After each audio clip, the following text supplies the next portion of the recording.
ಗುರುವಾರ ಕೆಳಗಡೆ ಬನ್ನಿ. ಬಾಚೆ ಯಾರು ಟೆಕ್ನಿಷಿಯನ್ ಯಾರಿದಾರಪ್ಪ? ಆನಂದ್ ಸರ್ ಬನ್ನಿ ಸರ್. ಪ್ರಸನ್ನ ಬರಲಿಲ್ಲ.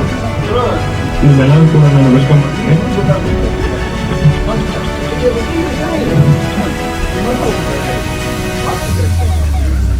ಸರ್ ಸ್ಟಾರ್ಟ್ ಮಾಡೋದು ಓಂಕಾರ ಸರ್ ಮತ್ತೆಲ್ಲ ಕ್ಲಾಸ್ ಆಗ್ಬೇಕಂದ್ರೆ ಒಂದು ಟೀಚರ್ ಫಸ್ಟ್ ಬುಕ್ ರಿಲೀಸ್ ಮಾಡ್ಬೋದು ಸರ್. ಓಕೆ ಸರ್, ಪ್ರಥಮ ಮಾಡ್ಬೋದು first book.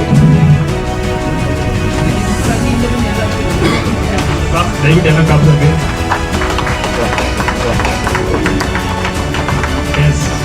S question mark. ಇಲ್ಲಿ ಈ ಒಂದು ಫಸ್ಟ್ ಲುಕ್ ಮೊದಲನೇ ಸಾರಿ ಒಂದು ಕರುನಾಡ ಚಿತ್ರ ರಚಿಸಿವಿ. ಏನಪ್ಪ ಆಫ್ ಫೇಸ್ ಓಪನ್ ಮಾಡ್ಬಿಟ್ಟಿದ್ದಾರೆ, ತೋರಿಸಿಲ್ಲ ಫುಲ್ ಅಂತದೆಲ್ಲ ಬರುತ್ತೆ. ಖಂಡಿತ ಈಗ ಟೀಸರ್ ಕೂಡ ಬರುತ್ತೆ. ಧರ್ಮ ಸರ್ ಬರಬೇಕು ಸರ್, ಸ್ಟೇಜ್ ಮೇಲೆ ಬನ್ನಿ ಸರ್ ಸ್ಟೇಜ್ ಮೇಲೆ ಧರ್ಮ ಸರ್ ಬರಬೇಕು. ಕುಂತ್ಕೊಂಡು ಕೇಳೋಣ, ನಿಂತ್ಕೊಂಡು ಕೇಳೋಣ. ದೇಶದಲ್ಲೆಲ್ಲ ಕನ್ನಡ ನಾಡಿನಲ್ಲಿ ಹುಟ್ಟಿ ದೇಶಕೋಶ ಭಾಷೆ ವೆಚ್ಚ ತುಳಿತಾವ್ರೆ ಮಿಟ್ಟು. ನಮ್ಮನ್ನ ನಾವೇನ ಕಳ್ಕೊಂಡ ಮೇಲೆ ಉಳಿಯೋದೇನೋ ನಾಡು, ನಮ್ಮನ್ನ ನಾವೇ ಕಳ್ಕೊಂಡ ಮೇಲೆ ಉಳಿಯೋದು ಬಯಸ್ಬಿಡು ನಾಡು. ಈ ಕಲಿಯೋರ್ನೆಲ್ಲ ಕೀಳು ಅಂತಾರೆ. ನಮ್ಮನ್ನ ನಾವೇ ಕೀಳು ಮಾಡ್ಕೊಂಡು ನುಡಿ ಹಾಕೊಳ್ತೀವಿ, ಕನ್ನಡ ನುಡಿ ಹಾಕೊಳ್ತೀವಿ. ಹಾಗಾಗಬಾರ್ದು. ಇದು ಸೈಲೆಂಟ್ ಇಂಗ್ಲಿಷಿನ ಟೈಟಲ್. ಕನ್ನಡಕ್ಕೆ ಸಾವಿರಾರು ವರ್ಷದ ಇತಿಹಾಸ ಇದೆ. ಆದ್ರೆ ಈಗ ಬರತಕ್ಕಂತ ಎಲ್ಲಾ ಚಿತ್ರಗಳಲ್ಲೂ ಇಂಗ್ಲಿಷ್ ಟೈಟಲ್ಗಳೇ ಇದೆ. ಕನ್ನಡ ಭಾಷೆಗೆ ಎಲ್ಲ ಲಿಪಿ ಇದೆ, ಆದ್ರೆ ಇಂಗ್ಲಿಷ್ ಭಾಷೆಗೆ ಲಿಪಿನೇ ಇಲ್ಲ. ಆದ್ರೂ ನಾವು ಇಂಗ್ಲಿಷ್ಗೆ ಯಾಕೆ ವ್ಯಾಮೋಹ ಬಿಡ್ತಾ ಇದ್ವಿ ಅನ್ನೋದು ನನ್ನ ಅರಿವಿಗೆ ಬರಲಿಲ್ಲ. ಬಹಳ ಮುಖ್ಯವಾಗಿ ವಿಚಾರ ಅಂತ ಹೇಳಿದ್ರೆ, ಇತ್ತೀಚಿನ ಭರಾಟೆಯ ಡಿಜಿಟಲ್ ಯುಗದಲ್ಲಿ ಚಿತ್ರರಂಗ ಬಹಳ ವೇಗದಲ್ಲಿ ಭಾರಿ ಫಾಸ್ಟ್ ಆಗಿ ಶೂಟಿಂಗ್ ಆಗ್ತಾ ಇದೆ. 4 ದಿನದಲ್ಲಿ ಶೂಟಿಂಗ್ ಮುಗಿಸ್ತಾರೆ, 20 ದಿನದಲ್ಲಿ ಶೂಟಿಂಗ್ ಮುಗಿಸ್ತಾರೆ. ಸ್ಕ್ರಿಪ್ಟ್ಗೂ ಸಹ ಸರಿಯಾಗಿ ಕೂತ್ಕೊಳ್ಳೋದು ಇಲ್ಲ. ಇದನ್ನ ಕಣ್ಣಾರೆ ನೀವು ನೋಡಿರ್ತೀರಿ, ನಾವು ನೋಡಿರ್ತೀವಿ. ಇವ್ರು ಸಿಗ್ಲಿಲ್ಲ ಆರ್ಟಿಸ್ಟ್ ಅವ್ರನ್ನೇ ಹಾಕೋ, ಅವ್ರು ಸಿಗ್ಲಿಲ್ಲ ಇವ್ರನ್ನೇ ಹಾಕೋ. ಹಳಬರನ್ನ ಕೇಳೋರೇ ಇಲ್ಲ, ಗತಿ ಇಲ್ಲ. ಆದ್ರೂ ಕೆಲವರು ಹಳೆ ಕಲಾವಿದರಿಗೆ ಕರೆದು ಅವಕಾಶವನ್ನು ಕಲ್ಪಿಸ್ಕೊಡ್ತಾರೆ. ಇದನ್ನೆಲ್ಲ ಒಪ್ಕೊಳ್ಳೋಣ. ಈಗ ನಾನು ಈ ಬೀದಿ ನಾಟಕ ಮಾಡ್ತಾ, ರಂಗ ನಾಟಕ ಮಾಡ್ತಾ ಕಾಶಿನಾಥ್ರವರು ಕಣ್ಣಿಗೆ ಬಿದ್ದಾಗ ಇದೇ ನಮ್ಮ ರಮೇಶ್ ಅರವಿಂದ್ ಅವರು ನನ್ನ ವಿಜಯ್ ರೆಡ್ಡಿ ಅವರಿಗೆ ಪರಿಚಯ ಮಾಡಿದ್ರಿಂದ ನಾನು ಕೆಂಪು ಗುಲಾಬಿಯಲ್ಲಿ ಪಾತ್ರ ಮಾಡಿದೆ. ಆನಂತರ ಆಟ ಬೊಂಬಾಟದಲ್ಲಿ ಶಂಕರ್ ನಾಗ್ ಅವರ ನಿರ್ದೇಶನದಲ್ಲಿ ಮಾಡಿ ನನ್ನ ಆತ್ಮಹತ್ಯೆ ಮಾಡ್ಕೊಳ್ತಾ ಇಲ್ಲ. ನನ್ನ ನಾಟಕವನ್ನು ನೋಡಿದಂತ ಶಂಕರ್ ನಾಗ್ ಅವರು ನನ್ನ ನಾಟಕವನ್ನು ಅವರೇ ಏರ್ಪಡಿಸ್ತಿದ್ರು. ಆಮೇಲೆ ಅವಕಾಶವನ್ನು ಕಲ್ಪಿಸ್ಕೊಟ್ರು. ಇನ್ನು ದೊಡ್ಡ ಅವಕಾಶ ಕೊಡ್ತೀನಿ ಅಂತ ಹೇಳಿದ್ರು. ಆದ್ರೆ ಅಷ್ಟೊತ್ತಿಗೆ ಅವ್ರು ತೀರೋದ್ರು. ಕಾಶಿನಾಥ್ರವ್ರ ಜೊತೆಯಲ್ಲಿ ನನ್ನ ಒಡನಾಟ ಆಗಿತ್ತು ಅಂತ ಹೇಳಿದ್ರೆ, ಸ್ಕ್ರಿಪ್ಟ್ ಮಾಡೋರು ನಮ್ಮ ಟೆನ್ನಿಸ್ ಕೃಷ್ಣ ಅವರಿದ್ದಾರೆ. ಒಂದೇ ನಿಮಿಷ ನಾನು ಹೊರಟೋಗ್ತೀನಿ. ಸ್ವಲ್ಪ ಕನ್ನಡ ಚಿತ್ರರಂಗ ಇವತ್ತು ಪ್ರಪಂಚದ ಯಾವ್ದಾದ್ರು ಚಿತ್ರ ಬಂದ್ರೆ ಕಾಯ್ತಾ ಇದ್ದಾರೆ. ಹೌದು, ನನ್ಗೂ ಗೊತ್ತು. ಆನಂದರವರನ್ನು ಮಾತನ್ನು ಹೇಳ್ತೀನಿ, ನುಡಿಯನ್ನು ಹೇಳ್ತೀನಿ. ನನ್ನ ಸತ್ಯ ಅನ್ನೋ ಕಾದಂಬರಿ ಇದು. ಭಾಷಣ ಮಾಡೋರು ಹೆಚ್ಕೊಂಡಾಯ್ತು, ಭಾಷಣ ಕೇಳೋದು ಹುಚ್ಚಿಡ್ದೋಯ್ತು. ಆಮೇಲೆ ನಿಮ್ ಫಸ್ಟ್ ನೈಟ್ ಅಂದ್ರೆ ಫಸ್ಟ್ ನೈಟ್ ಮೂವಿ ಬಗ್ಗೆ ಆಗಿನೂ ಕೂಡ ಅವ್ರು ಅದೇ ಟೀಮಲ್ಲಿ ಮಾಡ್ತಾರೋ ಡೈರೆಕ್ಟರ್ ಬಗ್ಗೆ ಕೂಡ ಒಪಿನಿಯನ್ ಇರಬೇಕು. ನೀವು ಅನ್ಕೊಂಡ್ರಿ ಪತ್ರಕರ್ತ ಸರ್, ನೀವೇ ಎಲ್ಲ ಮಾಡೋದಾದ್ರೆ ಅವ್ರಿಗೆ ಅವ್ರ ಬಂದವರು ಅವ್ರ ಕೆಲಸ ಕಿತ್ಕೊಂಡಿರಿ. ಸೆನ್ಸಾರ್ಗೆ ಹೋಗೈತೆ ಫಸ್ಟ್ ನೈಟ್ ಇದ್ದಲ್ಲ ಸಿನಿಮಾ, ಕಾಮಿಡಿ ಸಿನಿಮಾದ ನಾಯಕಿ ನಿಖಿತಾ ಅವರು ಹೇಳಿದ್ದಾರೆ, ಅದ್ರ ಡೈರೆಕ್ಟರ್ ಸ್ವಾಮಿ ಅವರು. ಸಿನಿಮಾ ಚೆನ್ನಾಗಾಗಿದೆ. ಮೊದಲನೇಗೆ ಸೈಲೆನ್ಸ್ಗೆ ಶುಭಾಶಯಗಳು. ಒಳ್ಳೆಯ ಸಿನಿಮಾ ಮಾಡಿದ್ದಾರೆ ಅಂತ ನಾನು ಇಂಟರ್ ತಂಡಕ್ಕೆ ಆಶಿಸ್ತೀನಿ. ನಾಗೇಶ್ ಅಲ್ಲಕ್ಕೂ ಕೊಟ್ಟಿದ್ದೀವಿ ಒಂದು ಮುಂದಕ್ಕೆ. ಮೊದಲನಾಗೆ ಇಲ್ಲಿ ದಿಗ್ಗಜರಾದ ಟೆನ್ನಿಸ್ ಟೀಚರ್ಸ್ ಆಗಿದ್ದಾರೆ, ಅವ್ರಿಗೆ ಅಭಿನಂದನೆಗಳು. ಯಾಕೆಂದರೆ ನರಸಿಂಹರಾಜು ಸರ್ ನಂತರ ಚಿತ್ರರಂಗ ಹಾಸ್ಯನಟನಿಗೆ ಆ ಮಟ್ಟಕ್ಕೆ ಕ್ರೇಜ್ ಕ್ರಿಯೇಟ್ ಆಗಿದ್ದು ಏಕೈಕ ನಟರಾದ ಟೆನ್ನಿಸ್ ಕೃಷ್ಣ ಸರ್ ನಮಗೆ ಹೆಮ್ಮೆ. ಗಣೇಶ್ ಸರ್ ನಮಗೆ ನನ್ನ ಸಿನಿಮಾದಲ್ಲಿ ಆಕ್ಟ್ ಮಾಡಿರುವಂತಹ ನಾವೆಲ್ಲ ಇಷ್ಟಪಡುವಂಥ ಒಬ್ಬ ಪ್ರತಿಭಾವಂತ ಕಲಾವಿದರು ಅವರು. ನಮ್ಮ ಧರ್ಮಣ್ಣ, ಅಭಿಜಿತ್ ಸರ್, ನಮ್ಮ ಕೌಶಿಕ್ ಸರ್ ನಮ್ಮ ಅತ್ಯಂತ ಹಿರಿಯರು. ಎಲ್ಲರಿಗೂ ಅಷ್ಟೇ ಒಂದು ನಿಮಿಷ ರೀ, ನೀವು ಕೇಳಿದ್ಮೇಲೆ ಬರಕ್ಕೆ ಹೇಳಿ ಸರ್, ದಯವಿಟ್ಟು ಮೇಲ್ ಬರ್ಬೇಕು. ಮೋದಿ ಅಮಿತ್ ಶಾ ಬನ್ನಿ ಸರ್, ಬನ್ನಿ.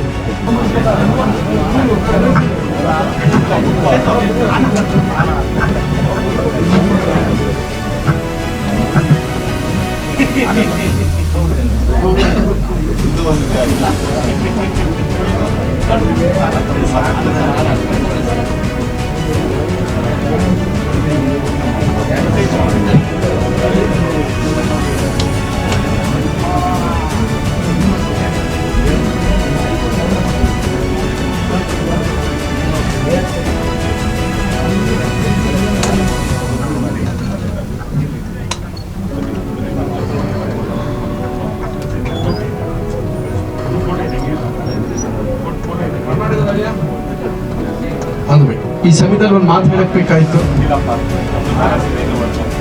ಆಯ್ತು, ಖಂಡಿತ ನೀವೆಲ್ಲ ಲಾಸ್ಟ್ ಒಂದು ಇಂಪಾರ್ಟೆಂಟ್ ವಿಚಾರ ಹೇಳ್ಬೇಕಾಯ್ತು. ಸರ್ ಬಂದ ತಕ್ಷಣ ಅಂದೆ ಸರ್ ಹತ್ರ, ಸ್ವಾಮಿ ಸರ್ ಹತ್ರ, ಸರ್ ಟಿಫನ್ ಮಾಡಿಲ್ಲ ಅಂತ. ಆದರೆ ಈ ಟೀಸರ್ ನೋಡಿದ್ಮೇಲೆ ಟಿಫನ್ ಆಗ್ಬಿಡ್ತು sir.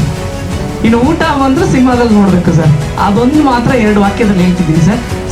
P V R Swamy sir ಬಗ್ಗೆ ನಂಗೆ ಬಹಳ ವಿಶೇಷವಾದ ಅಕ್ಕರೆ ಅಭಿಮಾನ ಎಲ್ಲವೂ ಇದೆ.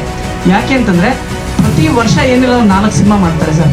ಒಬ್ಬ ನಿರ್ಮಾಪಕನ್ನ ಹೇಗೆ ಉಳಿಸ್ಬೇಕು ಅನ್ನೋದು ಅವ್ರಿಗೆ ಗೊತ್ತಿದೆ, ಚಿತ್ರ ಹೇಗೆ ಮಾಡಬೇಕು ಅನ್ನೋದು ಗೊತ್ತಿದೆ. ಯಾಕೆಂದರೆ ನಾನು ಕೂಡ ಅವ್ರ ಜೊತೆ ಈ ಸಿನಿಮಾ ಮಾಡ್ತಿದ್ದೀನಿ ಸರ್. ಹಾಗಾಗಿ ಈ ಮೂಲಕ ನಾನು ಅವ್ರಿಗೆ ಅಭಿನಂದನೆ ತಿಳಿಸ್ತೀನಿ. ಮತ್ತು ಈ ಸಿನಿಮಾಗೆ ಇವತ್ತೇನು ಎಲ್ಲರೂ ತುಂಬ ಜನ ಮಾತಾಡಿದಾರಲ್ಲ ಸರ್, ಆ ಎಲ್ಲ ವಿಚಾರಗಳನ್ನ ಇಟ್ಕೊಂಡು ಬಿಗ್ ಸ್ಕ್ರೀನಲ್ಲಿ ಸಿನಿಮಾ ನೋಡೋ ಥರ ಆಗಲಿ, ಅವ್ರಿಗೆ ಮೊದಲು ಹಣ ಬರಲಿ ಸರ್ ಎಲ್ಲ ಮೂಲಗಳಿಂದ ಅಂತ ನಾನು ವಿನಂತಿ ಮಾಡ್ತಾ ಅವ್ರಿಗೊಂದು ಸ್ಮಾಲ್ ಗಿಫ್ಟ್ ಕೊಡ್ತಾ ಇದ್ದೀನಿ ಸರ್. ಕ್ರೈಮ್ ಸಸ್ಪೆನ್ಸ್ ಥ್ರಿಲ್ಲರು, ಸ್ವಲ್ಪ ಹಾರರ್ ಕೂಡ ಮಿಕ್ಸ್ ಇದೆ, ಕಾಮಿಡಿ ಇದೆ, ಮತ್ತೆ ಸೆಂಟಿಮೆಂಟ್ ಇದೆ, ಮತ್ತೆ ಲವ್ ಇದೆ. ಎಲ್ಲ ರೀತಿಯಲ್ಲೂ ಕೂಡ ಎಲ್ಲ ಬೇಸ್ ಇಟ್ಕೊಂಡೆ ಮಾಡಿರುವಂಥದ್ದು. 2 ಗಂಟೆ 3 ನಿಮಿಷ ಡ್ಯೂರೇಷನ್ ಇದೆ. ಮತ್ತೆ ಇಲ್ಲಿ ಹೇಳುವಾಗ ಸೀನಿಯರ್ ಆರ್ಟಿಸ್ಟ್ಗಳು ಕೂಡ ತುಂಬ ಜನ ಸೀನಿಯರ್ ಆರ್ಟಿಸ್ಟ್ಗಳು ಇದ್ದಾರೆ, ಮತ್ತೆ ಕಾಮಿಡಿ ಕಿಲಾಡಿಗಳು ಇದ್ದಾರೆ, ಮತ್ತೆ ಇವರು ಇದ್ದಾರೆ, ಮಂಗಳೂರು ಮೀನಾಥ್ ಅಂತೇಳಿ ಪಂಚರಂಗಿ ಪಂಬಂ ಅವರು ಇದ್ದಾರೆ ಇಂಪಾರ್ಟೆಂಟ್ ಆಗಿ. ಮತ್ತೆ ಉಗ್ರಂಪತಿ ಇದ್ದಾರೆ, ಉಗ್ರಂ ಮತ್ತೆ ಮುಫ್ತಿ ಮಾಡಿರುವಂಥ ಪ್ರತಿಭೆ ಇದ್ದಾರೆ. ಎಲ್ಲರಿಗೂ ಇಂಪಾರ್ಟೆಂಟ್ ಆಗಿ ನಾನು ನಿಖಿಲ್ ಸ್ವಾಮಿ ಬಗ್ಗೆ ಹೇಳ್ಬೇಕು. ಬಿಕಾಸ್ ಆಫ್ ನಂದು ಅವ್ರದ್ದು ಫಸ್ಟ್ ಮೂವಿ ಇದು. ಇದಕ್ಕಿಂತ ಮೊದಲೇ ನಾವೊಂದು ಕೋ ಪ್ರೊಡ್ಯೂಸರ್ ಆಗಿದ್ದಾಗ ಒಂದು ದಿನ ಒಂದು ಕ್ಷಣದಲ್ಲಿ ನೋಡಿದಾಗಲೇ ಮೇಡಮ್ ಹಾಕೊಂಡು ಮೂವಿ ಮಾಡಬೇಕು ಅಂತ ಒಂದು 5 years ಬ್ಯಾಕಲ್ಲಿ ಇತ್ತು. ಬಟ್ ಮುಹೂರ್ತ ಈಗ ಕೂಡ ಬಂದಿದೆ, ಕಂಪ್ಲೀಟ್ ಮಾಡಿಕೊಟ್ಟಿದ್ದಾರೆ.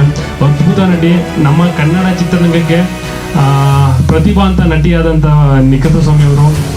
ಬಿಕಾಸ್ ಆಫ್ ಯಾಕಂದರೆ ಅವ್ರ ಆ್ಯಕ್ಟಿಂಗ್ ಇರ್ಬೋದು, ನಾನು ಅಲ್ಲೇ ಪಕ್ಕ ಕೂತು ಕ್ಯಾಮ್ರಾ ಪಕ್ಕ ಕೂತು ನೋಡ್ತಾ ಇದ್ದೆ.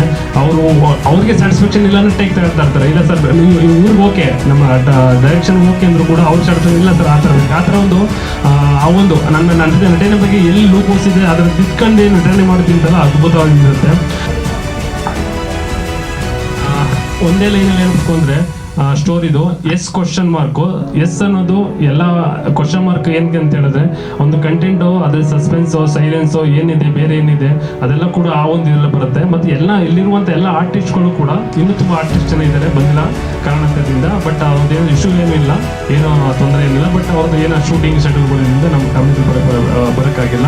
ಬಟ್ ನಾವು ಅವ್ರಿಗೆ ಅವರ ಒಂದು ಇದು ವೃತ್ತಿಗೆ ನಾವು ತೊಂದರೆ ಮಾಡೋದು ಬೇಡ ಅಂತ ಹೇಳ್ಬಿಟ್ಟು ನಾನು ಯಾರೂ ಕೂಡ ಡಿಸ್ಟರ್ಬ್ ಮಾಡಿಲ್ಲ. ಫ್ರೀ ಇದ್ರೆ ಖಂಡಿತ ಬನ್ನಿ ಸರ್ ಅಂತ ಹೇಳಿದ್ರು. ಇವರು ಬಿಸಿ ಇದ್ದಾರೆ, ಇವ್ರೇನು ಫ್ರೀ ಕೂತಿದ್ದಾರೆ, ಮಾಡಿ ಅದಕ್ಕೆ ಬಂದಿದ್ದಾರೆ ಅಂತ ಬೇಡಿ. ಇವರು ಬಿಸಿ ಇದ್ದಾರೆ, ಸ್ವಲ್ಪ ಒಂದು half an hour 1 hour time ಕೊಟ್ಟು ಮತ್ತೆ ನೆಕ್ಸ್ಟ್ ಶೂಟಿಂಗ್ ಹೋಗ್ತಾ ಇದ್ದಾರೆ. ಜೊತೆ ಒಂದೇ ಲೈನಲ್ಲಿ ಮೂವಿ ಹೇಳ್ಬೇಕು ಅಂತ ಹೇಳಿದ್ರೆ ಸರ್, ಶಾರ್ಟ್ ಟೈಮಲ್ಲಿ ಲೈಫ್ನ ಎಂಜಾಯ್ ಮಾಡೋಕೆ ಹೋದ್ರೆ ಲೈಫ್ ಯಾವ ಥರ ಶಾರ್ಟ್ ಆಗುತ್ತೆ ಅಂತ. ನಮಸ್ಕಾರ ಎಲ್ರಿಗೂ. Thanks to Swamy sir, Mohan sir. ನನ್ನ ಹೆಸರು ವಿಂಧ್ಯ ಹೆಗ್ಡೆ. ಇದು ನಮ್ಮದು ಫಸ್ಟ್ ಮೂವಿ. ಇದಕ್ಕೆ ಅವಕಾಶ ಕೊಟ್ಟಿದ್ದಕ್ಕೆ ಸ್ವಾಮಿ ಸರ್ಗೆ, ಮೋಹನ್ ಸರ್ಗೆ ತುಂಬ ಥ್ಯಾಂಕ್ಸ್. ಇದು ಮೂವಿ ತುಂಬ ಚೆನ್ನಾಗಿದೆ. ಊಟ ಅಂದರೆ ಎಲ್ಲದೂ ಇರುತ್ತಲ್ಲ ಅದೇ ಥರನೇ ಇದು. ಉಪ್ಪು, ಹುಳಿ, ಖಾರ, ಸ್ವೀಟು ಎಲ್ಲದೂ ಇದೆ. ಕಾಮಿಡಿ ಇದೆ, ಹಾರರ್ ಇದೆ, ಆಮೇಲೆ ಸೆಂಟಿಮೆಂಟಲ್ ಇದೆ, ಎಲ್ಲದೂ ಇದೆ. ಒಳ್ಳೆ ಜಾಗದಲ್ಲಿ ಶೂಟಿಂಗ್ ಮಾಡಿದ್ದೀವಿ. ಕುಂದಾಪುರ ಮತ್ತೆ ಒಳ್ಳೆ ಲೊಕೇಶನ್ ಎಲ್ಲ ಚೆನ್ನಾಗಿದೆ. ಬ್ಯಾಂಗ್ಳೂರಲ್ಲೂ ಮಾಡಿದ್ವಿ. ತುಂಬಾ ಚೆನ್ನಾಗಿದೆ ಮೂವಿ. ಎಲ್ಲರೂ ಬಂದ್ಬಿಟ್ಟು ನೋಡಿ. ಅಂದ್ರೆ ಈಗಿನ ಜನ್ರೇಷನ್ಗೆ ಈಗಿನ ಹುಡುಗಿರು ಹೆಂಗಿರ್ತಾರೆ, ಹೆಂಗೆ ಎಂಜಾಯ್ ಮಾಡ್ತಾರೆ, ಮತ್ತೆ ಒಂದು ಎಂಜಾಯ್ಮೆಂಟ್ಗೂ ಒಂದು ಲಿಮಿಟ್ ಇರುತ್ತೆ, ಅದೆಲ್ಲದನ್ನು ತೋರಿಸಿದೀವಿ. ದಯವಿಟ್ಟು ಎಲ್ಲರೂ ಬಂದ್ಬಿಟ್ಟು ನೋಡಿ. ಫಸ್ಟ್ ನಾವು ಸೀರಿಯಲ್ ಸಾಂಗ್ ಮಾಡಿದ್ರಿಂದ ಸ್ಟಾರ್ಟ್ ಆಯಿತು. ಅರುಣರಾಗ ಅಂತ. ಅರುಣರಾಗದಲ್ಲಿ ಲೀಡ್ ಮಾಡಿದವರು ಆಶಿಕರನ್ನಕ್ಕೆ ಮೊದಲನೇ ಕ್ಯಾಮ್ರಾ ಸೆರೆ ಇದ್ದಿದ್ದು ನಮ್ಮ ಸ್ವಾಮಿ ಸೆರೆ. ಅವಾಗ ಅವಳು ಆಶಿಕರನ್ನ ನಮ್ಮ ಹತ್ರ ಸ್ಟೂಡೆಂಟ್ ಆಗಿದ್ಲು, ನನ್ನ ಹತ್ರ. ನಾವೆಲ್ಲ ಶೋಸ್ ಮಾಡ್ತಾ ಇದ್ವಿ. ಅವಾಗೆಲ್ಲ ಆರ್ಕೆಸ್ಟ್ರಾ ಜಾಸ್ತಿ ಇತ್ತು, ಈಗಿನ ಶೋಸ್ ಇರಲಿಲ್ಲ. ಆಗ ನಮಗೆ ಒಂದು ಅವಕಾಶವನ್ನು ಕಲ್ಪಿಸ್ಕೊಟ್ಟ ಸ್ವಾಮಿ ಸರ್ಗೆ ಧನ್ಯವಾದ ಹೇಳ್ತೀನಿ. ಜಾಸ್ತಿ ನಾನು ಇವತ್ತು ತುಂಬ ಖುಷಿ ಪಡೋದೇನೆಂದರೆ, ಹೆಮ್ಮೆ ಪಡುವಂಥ ವಿಷಯ ಏನಂದರೆ ನಮ್ಮ ಮೋಹನ್ ಸರ್ ಬಗ್ಗೆ. ನಿಜವಾಗ್ಲೂ ಅವ್ರ ಚಿತ್ರನ ಬೆಳೆಸಿ ಹಾರಿಸಿ ಅಂತ ಕೇಳ್ಕೊತಾರೆ ಆಲ್ಮೋಸ್ಟ್ ಎಲ್ಲ ಪ್ರೊಡ್ಯೂಸರ್ಸು. ಇವ್ರು ನಮ್ಮನ್ನು ಬೆಳೆಸಿ, ಹೊಸಬ್ರನ್ನ ಬೆಳೆಸಿ ಅಂತ ಇದ್ದಾರೆ. ದಯವಿಟ್ಟು ಹ್ಯಾಟ್ಸ್ ಆಫ್ ಸರ್. ನಿಜವಾಗ್ಲೂ ನಮ್ಮಂಥ ಹೊಸಬ್ರನ್ನ ಬೆಳೆಸಿ ದಯವಿಟ್ಟು ಎಲ್ಲರೂ ಅವ್ರ ಬಗ್ಗೆ ಪಬ್ಲಿಸಿಟಿ ಮಾಡಿ ಅಂತ ಇದ್ದಾರೆ. ಅದು ಒಂದು ಹೆಮ್ಮೆಯ ವಿಷಯ. ಯಾವ ಪ್ರೊಡ್ಯೂಸರು ಹಂಗೆ ಹೇಳಲ್ಲ, ಬಟ್ ಇವ್ರು ಹೇಳಿದ್ದಾರೆ. ತುಂಬ ಖುಷಿ ಆಯಿತು ಸರ್, ನನಗೆ ಅವಕಾಶ ಮಾಡಿಕೊಟ್ಟ. ಎಲ್ಲ ಒಂದು ಕಾಲ ನನ್ನ ಜೊತೆ ಅಂತ ವರ್ಕ್ ಮಾಡಿದೆ. ನಾನು ಆಲ್ರೆಡಿ ನಿಖಿತಾ ಸ್ವಾಮಿ ಜೊತೆ ಒಂದು ಸಾಂಗ್ ಅವಕಾಶ ಮಾಡಿಕೊಟ್ಟ ಸ್ವಾಮಿ ಸರ್ಗೂ ಧನ್ಯವಾದ. ಅವ್ರ ಜೊತೆ ಒಂದು ಸಾಂಗ್ ಮಾಡಿದ್ದೀನಿ, ಫಸ್ಟ್ ನೈಟ್ ದೇವಾಲಯದಲ್ಲಿ. ನಾನೇ ಕೊರಿಯೋಗ್ರಫಿ ಮಾಡಿದ್ದೀನಿ, ಹಾಗೆ ಆ್ಯಕ್ಟ್ ಕೂಡ ಮಾಡಿದ್ದೀನಿ. ಆಮೇಲೆ ಸ್ವಾಮಿ ಸರ್ ಹೇಳಿದ್ರೆ ನಾನು ಕ್ಯಾರೆಕ್ಟರ್ಗೆ ಯಾವುದನ್ನು ಅಂತ ಏನು ಕೇಳಲ್ಲ, ಅವರೇ ಫಿಕ್ಸ್ ಮಾಡ್ಬಿಡ್ತಾರೆ ನನಗೇನು ಕ್ಯಾರೆಕ್ಟರ್ ಕೊಡಬೇಕು ಅಂತ. ಇದು 2ನೇ ಸಿನಿಮಾ ನಿಮ್ಮ ಜೊತೆ. ಹಾಗೂ ನಮ್ಮ ಸ್ನೇಹಿತರು ನಿರ್ಮಾಪಕರು Mohan Kumar sir and P V S Swamy ಸರ್ಗೆ ಥ್ಯಾಂಕ್ ಯು ಅಂತ ಹೇಳ್ತೀನಿ, ನಮಗೆ ಅವಕಾಶ ಕೊಟ್ಟಿದ್ದಕ್ಕೆ ಮತ್ತು ಈ ವೇದಿಕೆ ಕೊಟ್ಟಿದ್ದಕ್ಕೆ. ನಿರ್ಮಾಪಕ ಸರ್ಗೆ ನಾನು ಈ ಕಲಿಯುಗದ ನಿರ್ಮಾಪಕ ದೇವರು ಅಂತ ಹೇಳಕ್ಕೆ ಇಷ್ಟಪಡ್ತೀನಿ. ಏನಕ್ಕೆ ಅಂದರೆ ಅವರು ಇದು 3ನೇ ಸಿನಿಮಾ. ಫಸ್ಟ್ ಸಿನಿಮಾ ರಾಜಲಕ್ಷ್ಮಿ ಶವ ಸಂಸ್ಕಾರ, ಇದು 3ನೇ ಸಿನಿಮಾ ಎಸ್ ಅಂತ. ಪ್ರತಿಯೊಬ್ಬ ಹೊಸಬರಿಗೆ ಸಿನಿಮಾ ಬರ್ತಿದ್ದಾರೆ. ಹಾಗೆ ಯಾವುದೇ ರೀತಿ ಒಬ್ಬ ಕಲಾವಿದರಿಂದ ಇತ್ತೀಚೆಗೆ ನೀವು ನೋಡಿರ್ಬೋದು, ಕಲಾವಿದರಿಂದ ಹಣನ ತೆಗೆದುಕೊಂಡು ಸಿನಿಮಾ ಮಾಡ್ತಿರೋದು ಮೇಲೆ ಗೊತ್ತೇ ಇದೆ. ಎಷ್ಟೋ ಕೇಸ್ಗಳಾಗಿರೋದು ನಾವು ನೋಡಿದ್ವಿ. ಹಾಗೆ ನಾನು ಸಹ ಎಷ್ಟೋ ಕಳ್ಕೊಂಡಿದ್ದೇನೆ. ಬಟ್ ಸರ್ ಹೇಗೆ ಅಂದರೆ ಯಾರಿಂದನೂ ಒಂದು ಪೈಸನು ಅಪೇಕ್ಷೆ ಪಡ್ದೇ ಅವ್ರಿಗೆ ಅವಕಾಶ ಕೊಟ್ಟು ಉತ್ತಮ ಸಿನಿಮಾ ಅವಕಾಶವನ್ನು ಕೊಡ್ತಾ ಇದ್ದಾರೆ. Thank you sir. ಹೀಗೆ ಸಿನಿಮಾ ಮಾಡ್ತಾ ಇರಿ. ಹಾಗೆ ಎಲ್ಲ ಬಂಧು ಮಿತ್ರರಿಗೆ ಮತ್ತು ನಮ್ಮ ಸ್ನೇಹಿತರಿಗೆಲ್ಲ ಕೇಳ್ಕೊಳ್ತೇನೆ ಅಂದರೆ ಸಿನಿಮಾ ನೋಡಿ ಗೆಲ್ಲಿಸಿ. ಈ ಸಿನಿಮಾದ ಕಂಟೆಂಟಲ್ಲಿ ಪ್ರತಿಯೊಬ್ಬ ಮನುಷ್ಯನ ಜೀವನದಲ್ಲಿ ಏನು ಬರುತ್ತೆ ಹಾಗೆ ಆ ಮನುಷ್ಯನಿಗೆ ಪಾಠನ ಈ ಸಿನಿಮಾದಲ್ಲಿ ಕಲಿಬೋದು. ಆ ಥರ ಕಂಟೆಂಟ್ ಇದರಲ್ಲಿದೆ. Thank you. ಎಲ್ಲ ಮೀಡಿಯಾದ ಸಪೋರ್ಟ್ ಹೀಗೆ ಇರಲಿ. ಸೊ ನೀವಿಂದನೇ ನಮ್ಮ ಕಲಾವಿದರು ಬೆಳೆಯೋಕ್ಕೆ ಸಾಧ್ಯ ಇಲ್ಲ, ಸೊ ಸಿನಿಮಾ ಗೆಲ್ಲಕ್ಕೆ ಸಾಧ್ಯ ಇಲ್ಲ. ನಿಮ್ಮ ಸಪೋರ್ಟ್ ಹೀಗೆ ಇರಲಿ. Thank you so much. ಎಲ್ರಿಗೂ ನಮಸ್ಕಾರ. ನಾನೀಗ ಪ್ರೆಸೆಂಟ್ ಆಗಿ ಉದೋ ಶ್ರೀ ರೇಣುಕಾ ಯಲ್ಲಮ್ಮ ಧಾರಾವಾಹಿ ಇಲ್ಲಿ ಯಲ್ಲಮ್ಮ ಪಾತ್ರ ಮಾಡ್ತಾ ಇದ್ದೀನಿ. ಮೊದಲು ಡ್ರಾಮಾ ಜೂನಿಯರ್ ಸೀಸನ್ 4 ಮಾಡ್ತಾ ಇದ್ದೆ. ನನ್ನ ಹೆಸರು ಭೈರವಿ. ಮೊದಲನೇದಾಗಿ ನಾನು ಈ ಸಿನಿಮಾ ಬಗ್ಗೆ ಮಾತಾಡಬೇಕು ಅಂದರೆ ನಂಗೆ ತುಂಬಾ ಖುಷಿ ಆಯಿತು. ಆ್ಯಂಡ್ ಮೋಹನ್ ಸರ್ ಬಗ್ಗೆ ಅಂದರೆ ನಾನು ಸೆಕೆಂಡ್ ಪ್ರೊಡ್ಯೂಸ್ ಮಾಡಿದ ಮೂವಿಲಿ ಮಾಡಿದ್ದೆ. ತುಂಬ ಖುಷಿ ಆಯಿತು. ಒಳ್ಳೆ ಪ್ರೊಡ್ಯೂಸರ್. ಹಾಗೆ ಹೊಸ ಕಲಾವಿದರಿಗೆ ತುಂಬ ಒಳ್ಳೆ ಅವಕಾಶನ ರೂಪಿಸ್ಕೊಡ್ತಾ ಇದ್ದಾರೆ. ನಿಮ್ಮಿಂದ ಇನ್ನೂ ಹೊಸ ಕಲಾವಿದರು ತೆರೆ ಮೇಲೆ ಬರಲಿ, ಅವ್ರಿಗೂ ಒಂದೊಳ್ಳೆ ಫೇಮ್ ಆಗಲಿ ಅಂತ ಕೇಳ್ಕೊತೀನಿ.